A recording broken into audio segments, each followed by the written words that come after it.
Bismillahirrahmanirrahim. Assalamualaikum warahmatullahi wabarakatuh. Nama saya Muhammad Irfan Aulia dari kelas 10 RPLA. Di sini saya akan mempresentasikan hasil tugas akhir saya yang berjudul aplikasi e-banking sederhana menggunakan bahasa pemrograman Python. Nah, untuk judulnya mungkin sudah jelas. Dan ini adalah tampilan pertama atau tampilan dari skrip saya.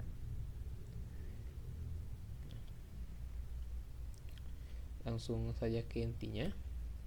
Di sini skrip saya itu terdiri atas 290 baris dan mengimport 4 modul. Modul pertama ada modul OS, itu untuk saya mengakses operating system dan juga melakukan clear screen pada terminal. Kedua ada import time. Import time ini supaya saya bisa menggunakan statement time sleep supaya memberi sedikit jeda pada kode saya. Dan ketiga ada OpenPyXL. OpenPyXL ini nantinya berguna agar saya bisa membuat file dan melakukan write data ke dalam file XLSX atau file Excel workbook lebih tepatnya. Keempat ada modul files. Ini tuh nantinya berguna agar saya bisa membuat file txt. Nah, di program saya hanya bergunanya untuk membuat file txt, yang dimana tidak kalah penting. Lanjut saja, kita mulai ke script tambahan untuk data handling. Di sini saya mendeklarasikan dan melakukan penugasan variabel bernama wbpath yang nantinya bisa dijadikan sebagai parameter pada fungsi-fungsi tertentu, dan juga sebagai penyederhanaan dari bentuk OS path absolute path. Nah, OS path absolute path ini maksudnya adalah path atau lokasi absolut dari sebuah file yang namanya ada pada dalam kurung ini. Yang file ini nantinya akan kita jadikan tempat untuk menyimpan data hasil input dari program ini. Lanjut, di sini saya mendeklarasikan load workbook atau muat workbook. Workbook ini nanti untuk membuat file Excel-nya atau memuat file Excel. Parameternya itu ini tadi kita gunakan sebagai parameter. Di sini karena kita tidak tahu apakah file Excel ini sudah ada pada perangkat komputer yang menjalankan program ini, maka di sini saya membuat percabangan. Percabangannya itu kondisinya tergantung pada ada atau tidak adanya parameter wbpath. Nah, untuk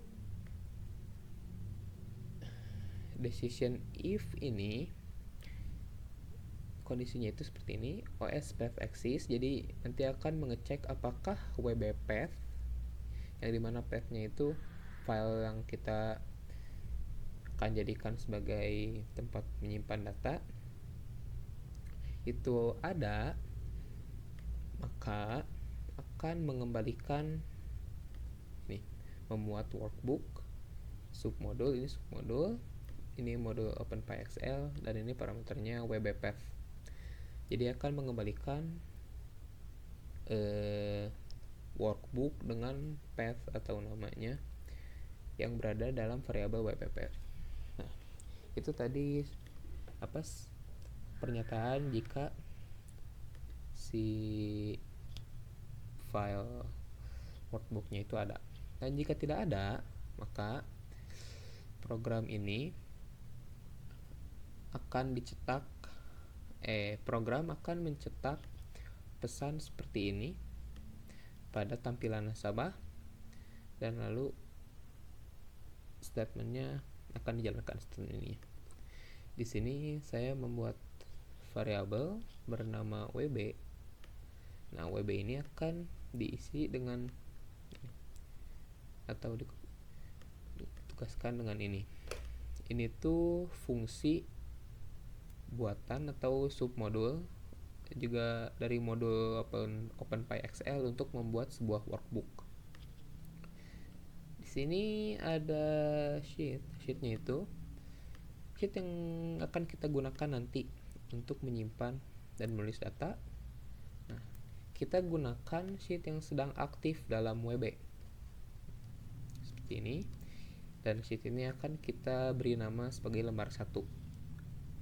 Atau jika komputer atau perangkat komputernya menggunakan bahasa Inggris, maka akan menjadi sheet 1. Nah, untuk sheet akan kita lakukan append list berikut. Nantinya itu list ini akan mengisi kolom paling atas dan paling ujung pertama dan dijadikan sebagai kolom kategori. Di sini akan melakukan return WB. Nah, ini tuh jika di sini saya melakukan deklarasi variabel bernama WB lagi dan memanggil fungsi yang sudah saya buat tadi dengan parameter WBPath yang sudah saya deklarasikan juga. Nah, di sini saya secara eksplisit memanggil lembar 1 dari workbook atau title pertama dari workbook, title sheet yang ada di workbook ke dalam sheet, dan sheet objektif ini saya jadikan WB aktif agar si sheetnya juga tidak atau sheetnya juga bisa kita lakukan penulisan dan juga pembacaan data. Selanjutnya saya menggunakan saya akan memuat file helper. File helper ini berguna pada program saya untuk auto increment, karena jika saya masukkan auto increment di sini, ketika file ditutup dan dibuka kembali, maka auto increment akan kembali ke nilai yang sudah kita tugaskan semula. Mungkin kalau dijelaskan agak berbelit, maka nanti bisa kita lihat saja. Yang pertama, saya melakukan decision atau membuat percabangan decision. Jika path dari helper file.txt ini ada, helper file.txt ini nama filenya, maka dengan statement with akan membuka helper file dengan aksi read dan memasukkannya ke dalam variabel helper. Nah, untuk lebih mempermudah lagi karena kegunaan yang saya inginkan itu berbentuk angka, jadi helper file ini akan membantu saya dalam operasi angka, maka akan saya membuatnya menjadi integer. Nah, ini tuh akan membaca dari helper file tadi, isi dari helper file tadi, dan mengubahnya menjadi integer. Dan ini percabangan else-nya. Karena ini tadi helper file-nya sudah ada, kita lanjutkan ke percabangan jika helper file tidak ada. Jika helper file tidak ada, maka yang akan dilakukan adalah membuka helper file.txt sekaligus membuat helper file baru.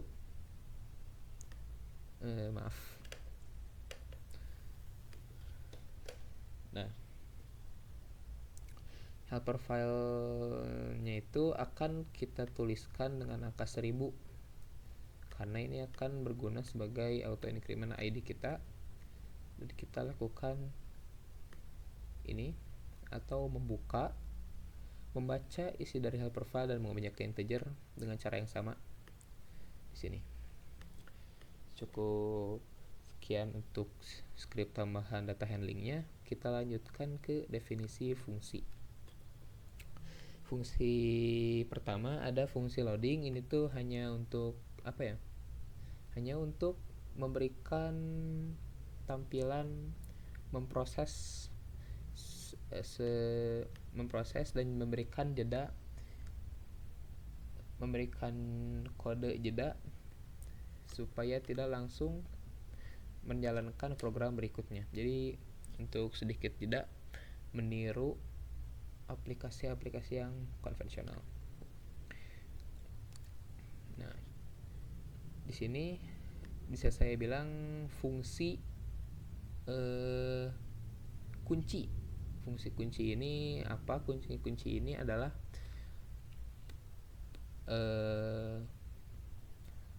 fungsi-fungsi yang memungkinkan saya menambahkan fitur-fitur pada program saya ini. Bisa kita lihat fungsi pertama adalah buat rekening, fungsi kedua adalah cek saldo, fungsi ketiga isi saldo, fungsi keempat ada tarik tunai, dan fungsi kelima ada transfer. Karena aplikasi saya ini adalah aplikasi e-banking, jadinya saya melakukan imitasi atau saya meniru bagaimana cara bank konvensional itu bekerja. Seperti itu. Dan saya membuatnya semirip mungkin dalam bentuk sebuah aplikasi CUI ini atau character interface ini. Nah, di bank kita bisa membuat rekening dan di program saya juga bisa. Nah, hal yang paling dasar adalah saya mengakses variabel yang berada di luar fungsi. Variabelnya itu variabel helper tadi. Nah, helper ini bergunanya di sini. Nanti bisa kita lihat. Karena helper ini berada pada luar fungsi buat rekening, maka saya harus menambahkan global di sininya.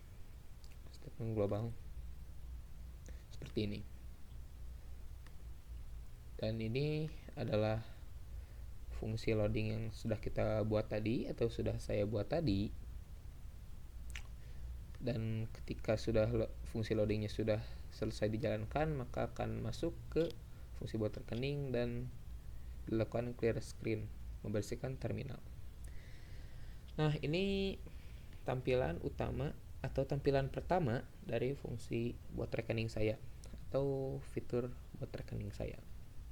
Saya tidak terlalu mefokuskan pada segi estetika visual karena balik lagi ini adalah program CUI atau Character User Interface yang dijalankan di command prompt ataupun terminal dedicated.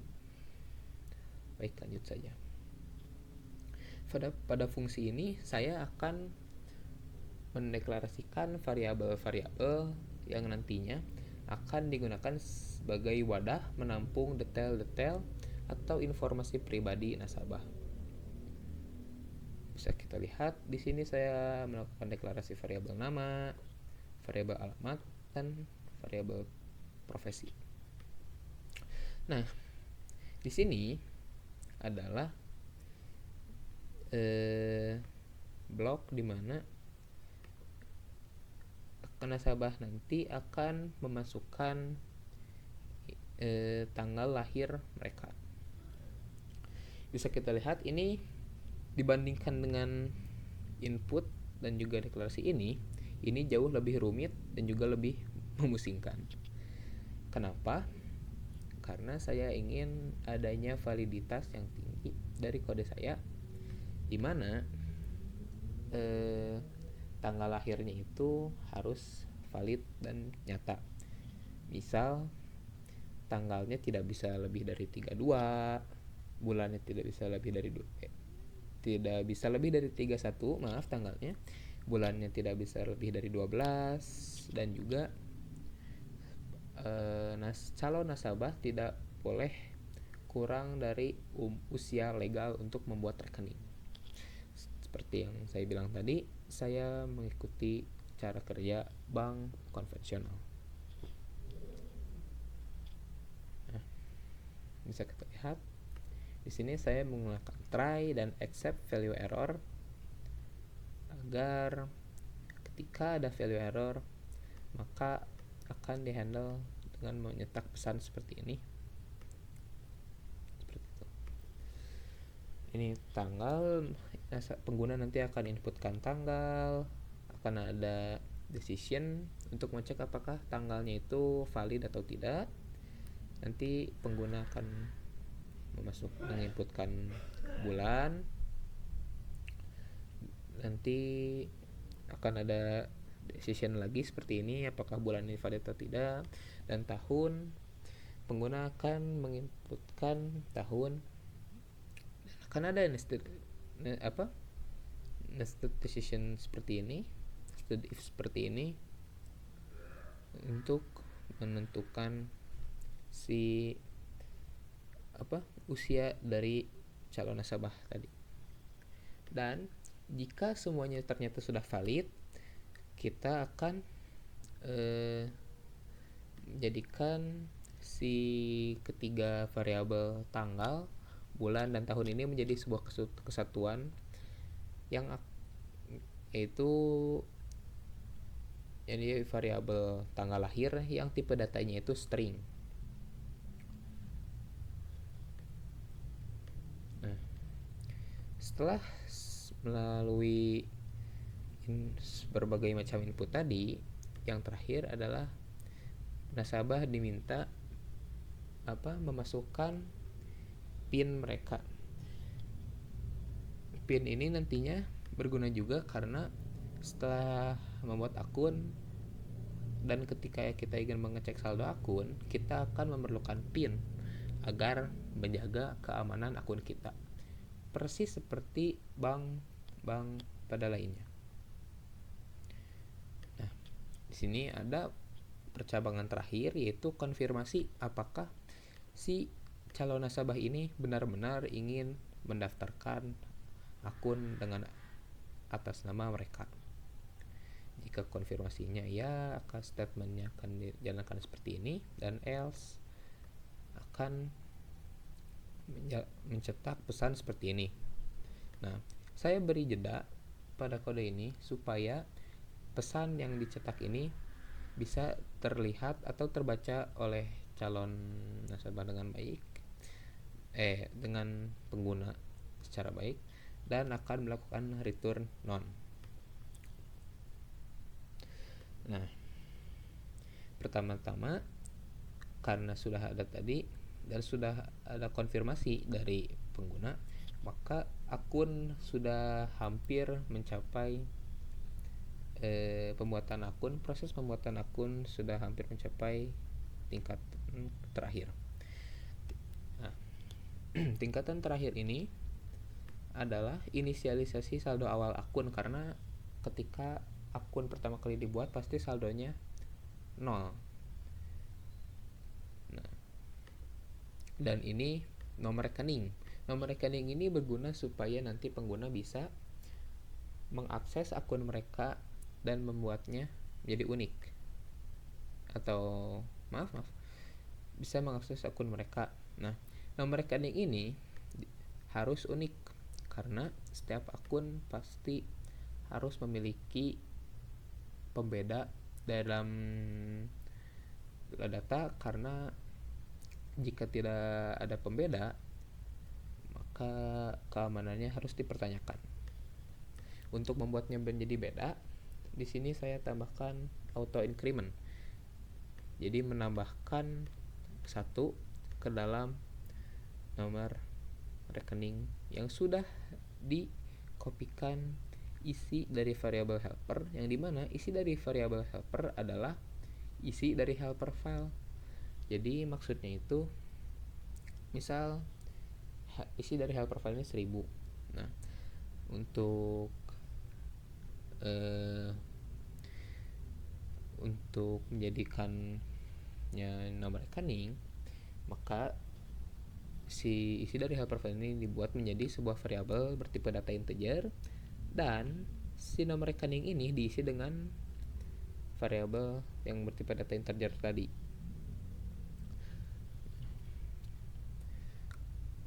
Agar membuatnya tidak bisa dibuat lagi ketika nanti ada pengguna baru yang menggunakan program ini, nah maka kita tambahkan 1 supaya berbeda dengan yang sebelumnya. Kita tambahkan terus seperti itu dengan auto increment. Jadi setiap nomor rekening itu akan menjadi unik dan tidak bisa diakses sembarang orang. Selanjutnya ada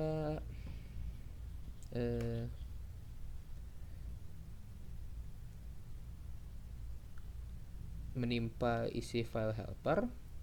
Nah, ini tuh kan tadi sudah kita tambahkan 1 supaya nanti membacanya tidak yang sudah digunakan sebelumnya, maka ditambah isi dari file helper yang sudah ditambahkan 1 ini akan dimasukkan dengan cara menimpa isi yang sudah ada. Jadi misalnya di dalam helper file itu ada misalnya 1000 coret gitu, karena sudah ditambahkan nanti di 1001 ditimpakan ke dalam file helper tadi. Nah, untuk membuat akun rekening itu sebuah kesatuan, jadi 1, tidak tercerai-berai ketika dimasukkan ke dalam file Excel atau file workbook, kita akan membuat data list bernama rekening baru. Isinya itu detail-detail yang sudah diinputkan seperti nama, alamat, profesi, tanggal lahir, dan juga PIN, dan juga detail-detail yang sudah dijalankan oleh sistem seperti nomor rekening dan saldo.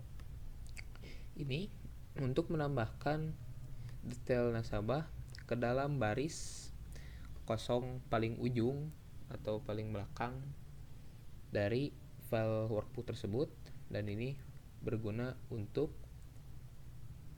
menyimpan atau melakukan save pada file Excel atau workbook itu supaya datanya tidak hilang. Dan ini pesan jika akunnya itu berhasil dibuat. Di sini ada juga pesan nomor rekening yang akan ditercetak pada tampilan pengguna yang nantinya bisa dilakukan atau membuat pengguna itu bisa melakukan login. Lanjut ke fungsi atau fitur berikutnya. Di sini ada fungsi cek saldo. Nah, cara kerjanya itu nanti pengguna akan diminta untuk menginputkan nomor rekening mereka.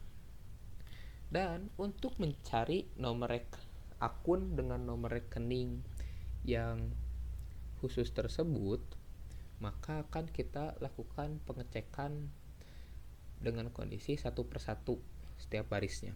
Karena satu akun ini menempati 1 baris, dan 1 baris ini memiliki identifier yang unik. Untuk mencarinya 1 per 1, kita gunakan for loop. For loop ini nanti akan membaca 1 per 1 baris dari file Excel nanti. For I in range 1, sheet objective max row tambah 1. Nah, jadi ini AI ini akan mulai membaca dari kolom I atau kolomnya 1 di sini. Kolom 1 maksudnya baris 1, kolom 1, tempat dimana adanya nomor rekening. Nah, sampai sheet objektif max row tambah 1. Kenapa dia diadakan tambah 1? Ini itu fungsinya untuk si for loopnya ini melewati baris pertama yang ada dalam file Excel, yang dimana baris pertamanya itu adalah kategori atau kolom kategori seperti ini, penanda kolom seperti itu.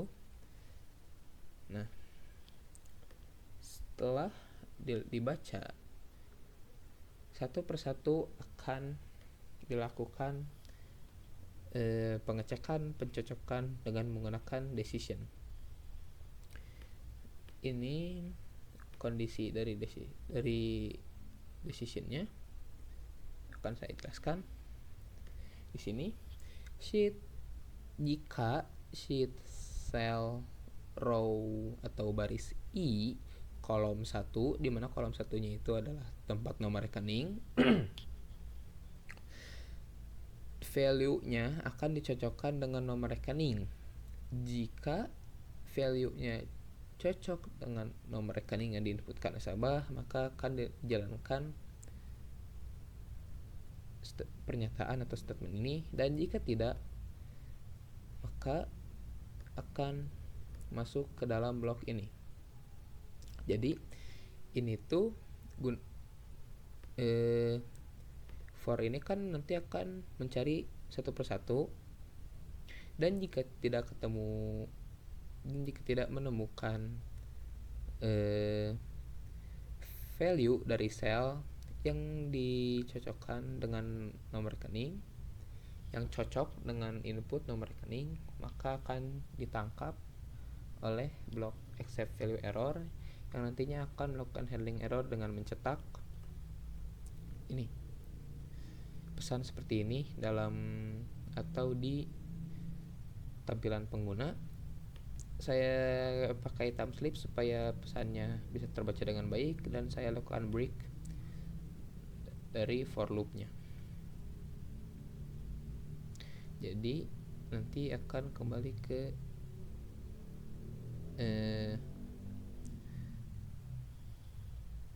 atau fungsinya akan dikembalikan karena sudah tidak ada lagi perintah yang bisa dijalankan di sini.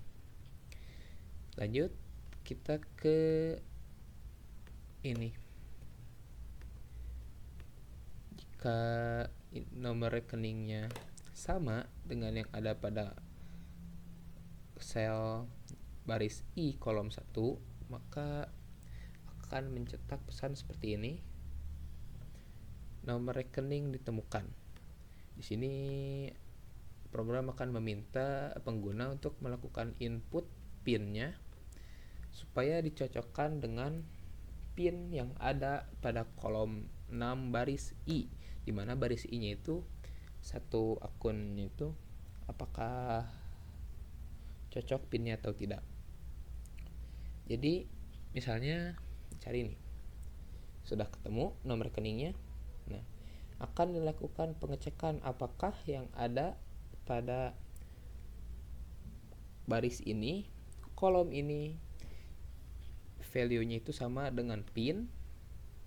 Jika iya, maka akan menjalankan program seperti ini, dan jika tidak, akan mencetak pesan seperti ini. Dan ini langsung mengembalikan hasil fungsi tidak, jadi nilai kembaliannya tidak ada.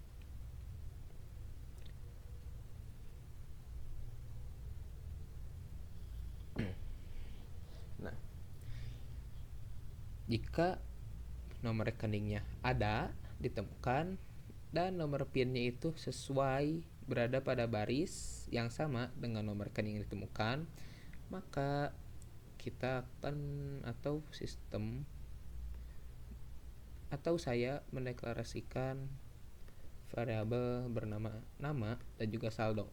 Nama dan juga saldo ini akan menampung value atau nilai yang ada pada baris I atau istilahnya akun.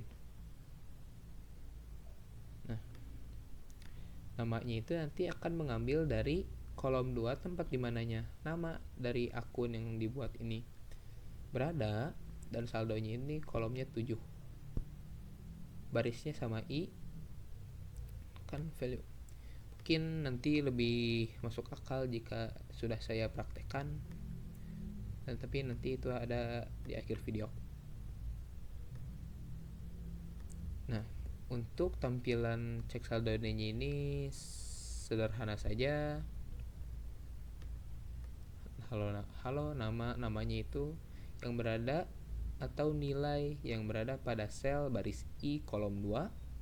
Saldonya itu yang value yang berada pada sel baris I kolom 7.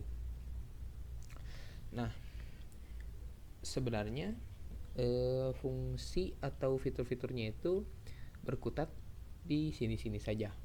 Yang membedakannya adanya update data saldo pada fungsi isi saldo dan fungsi tarik tunai.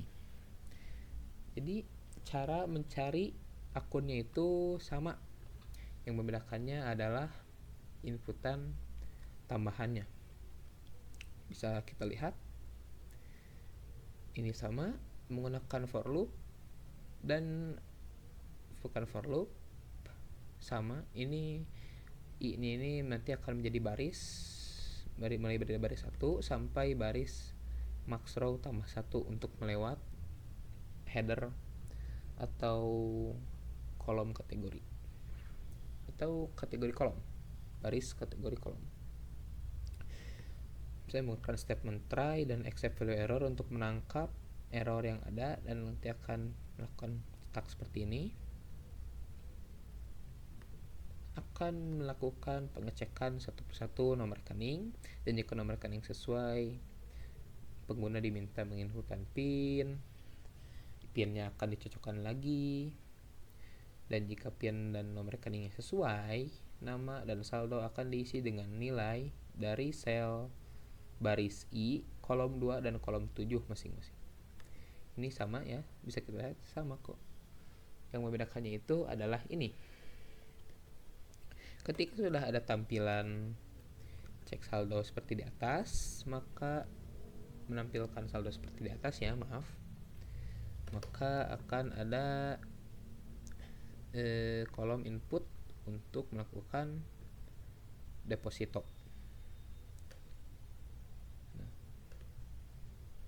Nanti pengguna akan melakukan input deposito, lalu ada pilihan atau konfirmasi apakah pengguna benar-benar yakin ingin melakukan deposito sebesar yang sudah diinputkan tadi ke dalam akun mereka, dan akan ada percabangan yes atau no. Jika percabangannya itu selain dari Y, maka pengguna akan kembali ke menu utama, atau sistem akan membaca pengguna mengurungkan niatnya untuk melakukan isi saldo atau deposito. Dan jika subpilihannya itu Y, maka variabel saldo yang tadinya itu diisi dengan nilai dari sel baris I kolom 7 akan dioperasikan dengan variabel deposito. Jadi ditambahkan karena ini masuknya isi tunai ya. Nah, di sini ada pengupdatean nilai dari sel baris I kolom 7 dengan saldo yang baru yang sudah ditambahkan tadi. Di sini ada WB Save Path, dan ini nanti akan ada tampilan pada pengguna atau pada tampilan pengguna seperti ini, dan lock and break untuk keluar dari for loop-nya. Untuk tarik tunai sama, namun untuk penarikannya itu tidak bisa lebih dari saldo. Jadi penarikan atau inputnya itu akan dijalankan apabila penarikan itu lebih kecil atau sama dengan saldo. Nah, bisa dilihat ininya inputnya sama, for loop-nya cara mencarinya sama, pencocokannya sama, pendeklarasian variabel nama dan saldonya sama, mencetak pesan sama, inputnya juga sama. Yang berbeda itu hanya di sini. di sini dan juga di sini. Jika isi saldo tadi itu operasinya itu dengan variabel yang ada di sini itu, atau variabel pengoperasiannya itu ditambah, namun di sini dikurang. Nah, sebenarnya mungkin sama-sama saja, tapi di sini yang membuat berbeda ini kita ada di fungsi transfer. Fungsi transfer ini sama akan melakukan pengecekan nomor rekening dan PIN terlebih dahulu sebelum pengguna bisa mengakses akun mereka, dan caranya juga sama ya. Bisa kita lihat nomor rekening input for in range, try, if seperti itu. Yang berbeda alih-alih menampilkan kolom input penarikan atau deposito, pengguna diminta untuk melakukan input nomor rekening tujuan atau nomor rekening destinasi. Karena transfer ini memindahkan saldo dari rekening 1 ke rekening 2, maka harus ada 2 rekening yang dicari. Nah, ini sistemnya sama saja ya. Pengguna melakukan input, melakukan loop, dan melakukan pencocokan. Di sini ada update atau pembaruan dari saldo rekening 1 dan juga saldo rekening 2. Nah, kenapa pengontrol loopnya beda? Saya jelaskan. Kenapa pengontrol loopnya beda? Karena masing-masing rekening berada pada baris yang berbeda juga, dimana baris yang berbeda ini pada sistem diimplikasikan atau diibaratkan sebagai I dan J. I ini untuk pengguna yang melakukan transfer, dan J ini untuk rekening yang ditransfer. Atau mungkin lebih jelasnya bisa kita lihat juga nanti. Ini sama saja, yang berbeda tidak ada yang berbeda, hanya melakukan 2 kali update value dari sel yang dicari menggunakan for loop seperti itu. Dan ya, mungkin cukup sekian dari fungsi-fungsi yang ada. Kita ke menu utama. Nah, menu utama ini tidak saya balut menggunakan fungsi. Kenapa? Karena agar pemanggilan atau agar tidak usah dipanggil justru. Kenapa saya lakukan itu? Karena kalau saya membuat fungsi utama itu nanti agak sulit dipanggilnya, maka saya simpan seperti ini saja di paling bawah. Meski ya sama sih sebenarnya untuk kegunaannya. Nah, menu utama ini isinya tampilan sederhana seperti ini, karena sekali lagi saya tidak terlalu mementingkan segi visual. Ada input dari pilihan. Input pilihannya itu apa? Input pilihan ini untuk menentukan aksi yang ingin dilakukan oleh pengguna. Nah, ini pilihannya itu disesuaikan dengan tampilan yang ada di sini.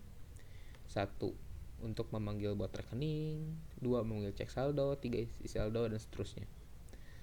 Nah, Untuk melakukan si pemanggilan tadi, saya menggunakan match statement. Jadi ini tuh seperti switch case di C++ dan hampir sama juga ya, bisa dilihat. Jika pilihan yang diinputkannya 1, maka akan memanggil fungsi buat rekening.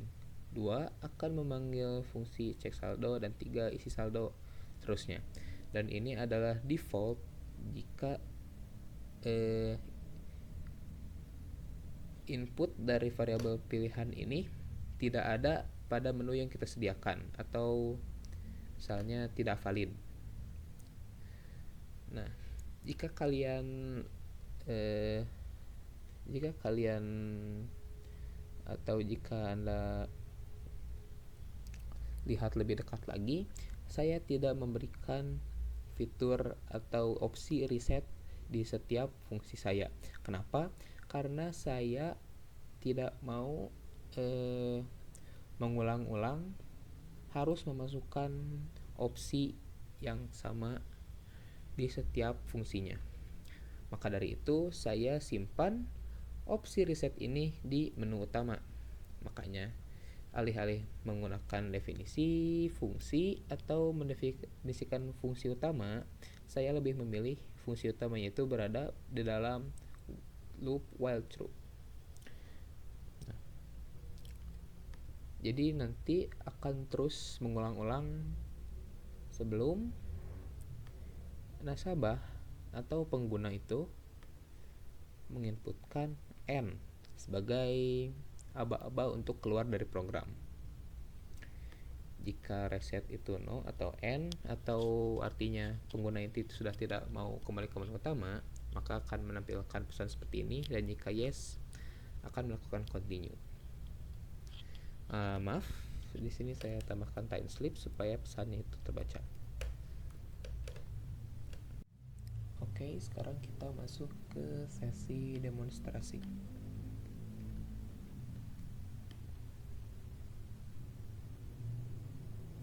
Nah, ini tampilan utamanya sangat sederhana, tidak saya hias seperti apapun. Langsung saja kita coba fungsi juga fiturnya. Kita coba masukkan nama lengkap, scan seperti ini. Profesi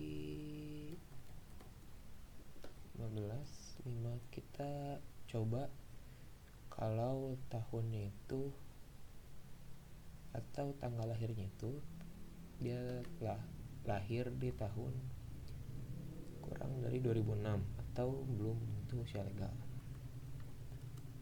Nah, akan muncul pesan seperti ini dan akan dikembalikan ke percabangan looping menu utama. Kita coba buat akun secara benar saja.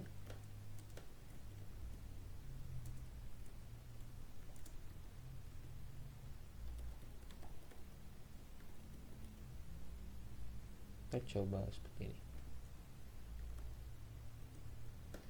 Ini ada konfirmasi dan akun kita berhasil dibuat.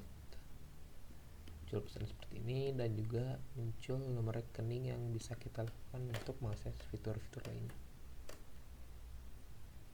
Nah, ada cek saldo. Nah, bagaimana kalau PIN yang kita masukkan itu tidak valid? Nah, maka akan muncul pesan seperti ini dan kita diarahkan kembali ke menu utama. Kita coba saja untuk memastikan. Saldo Anda adalah Rp0 karena akun yang kita buat ini masih baru saja dibuat.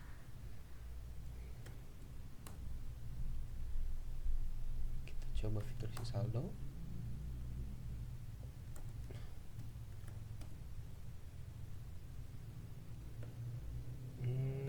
Kita coba 10.000 saja. Konfirmasi, kita kembali ke menu utama. Kita coba tarik tunai. Nah, sekarang di sini kita coba kalau kita tarik nominal itu lebih besar dari saldo yang kita punya pada akun. Nah, akan muncul pesan seperti ini.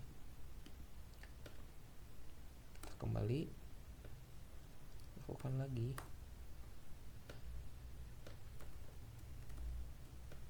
Kita coba tarik 5.000. Nah, si saldo kita ini sudah dioperasikan tadi dan otomatis berkurang. Jadi hanya 5.000. Untuk mencoba fitur transfer, kita membutuhkan 2 buah rekening atau 2 akun yang berbeda. Kita coba namanya ini nama random saja, jalan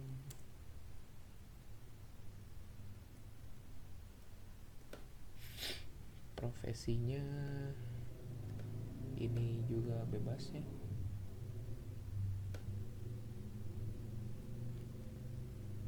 atau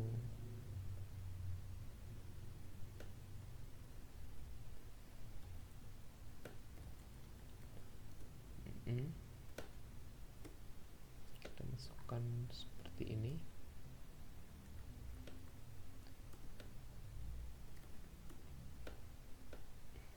Nah, tadi kan kita sudah membuat rekening dengan nomor rekeningnya itu biasa diassignkan atau ditugaskannya dengan 1001. Nah, karena kita tidak bisa menggunakan lagi 1001, jika kita menggunakan 1001 akan terjadi error dan akunnya itu sulit, atau data akun itu sulit baca. Ditambahkan 2 dan sekarang nomor rekening kita adalah 1002. Langsung saja kita coba fitur transfer. Nah, kita coba nomor rekening Anda 123, nomor rekening 12. Nah, kita coba nominalnya 5.001. Nah, kita coba lagi.